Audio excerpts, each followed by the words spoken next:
Hi friends, welcome to Nandini kitchen channel. இப்போ நம்ம இந்த வீடியோவில் பார்க்க போகிறது வெங்காய சட்னி தான் பார்க்க போகிறோம். வெங்காய சட்னி செய்கிறதுக்கு தேவையான பொருட்கள் என்னென்ன அப்படிங்கிறத பார்க்கலாம். எண்ணெய் 2 டேபிள் ஸ்பூன் அளவு, கடலைப்பருப்பு 1 டேபிள் ஸ்பூன் அளவு, உளுந்து 1 டேபிள் ஸ்பூன் அளவு, இஞ்சி 2 துண்டு, பூண்டு 10 பல்லு, கருவேப்பிலை 1/4 கப்பு, கடுகு 1 ஸ்பூன், வரமிளகாய் 10, பெரிய வெங்காயம் 1, தக்காளி 2, உப்பு தேவையான அளவு, தண்ணீர் தேவையான அளவு.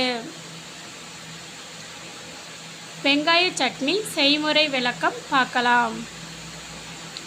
ஒரு பேன் எடுத்துக்கோங்க. அந்த பேனை அடுப்பில் வச்சு நல்லா ஹீட் பண்ணிக்கோங்க. ஹீட் ஆனதும் 2 டேபிள் ஸ்பூன் அளவு எண்ணெய் ஊற்றிக்கோங்க.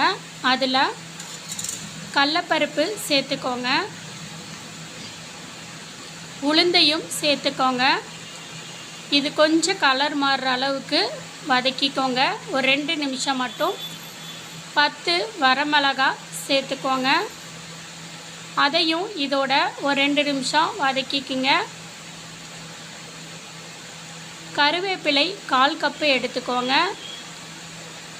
இஞ்சியை நீங்கள் தோல் சீவிட்டு இந்த மாதிரி கட் பண்ணி எடுத்துக்கோங்க. அதே மாதிரி பூண்டையும் நல்லா தோல் உரிச்சிட்டு அந்த தோலெல்லாம் எடுத்துட்டு பூண்டை இந்த மாதிரி ஒரு 10 பல்லு எடுத்துக்கோங்க.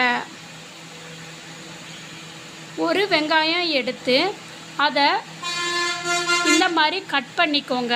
இதை எல்லாத்தையுமே அதோடு ஒன்றா சேர்த்து நல்லா கலந்து விடுங்க. பொன்னிறமாக ஆகணும். வெங்காயம் ஆனதும் தக்காளியை நல்லா வாஷ் பண்ணி எடுத்துக்கோங்க.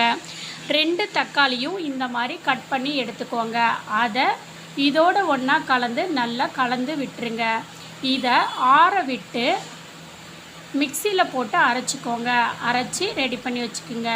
இப்போ ஒரு பேன் எடுத்து அடுப்பில் வச்சு ஹீட் பண்ணிக்கோங்க. ஹீட் ஆனதும் 1 ஸ்பூன் அளவு எண்ணெய் சேர்த்துக்கோங்க. சேர்த்துட்டு இதில் கடுகு சேர்த்துக்குங்க. கடுகு பொரிஞ்சதும் இதோட உளுந்து 1 ஸ்பூன் அளவு சேர்த்துக்கோங்க. கருவேப்பிலை 1 கொத்தளவு சேர்த்துக்கோங்க. வரமிளகாய் 1 மட்டும் கிள்ளி போட்டுக்கோங்க. இது எல்லாத்தையுமே நல்லா பொரிஞ்சு தாளித்ததுக்கப்புறமேட்டுக்கு இதை அரைச்சி வச்சுருக்கக்கூடிய சட்னியில் ஆட் பண்ணி நல்லா இந்த மாதிரி கலந்து விட்டுக்குங்க.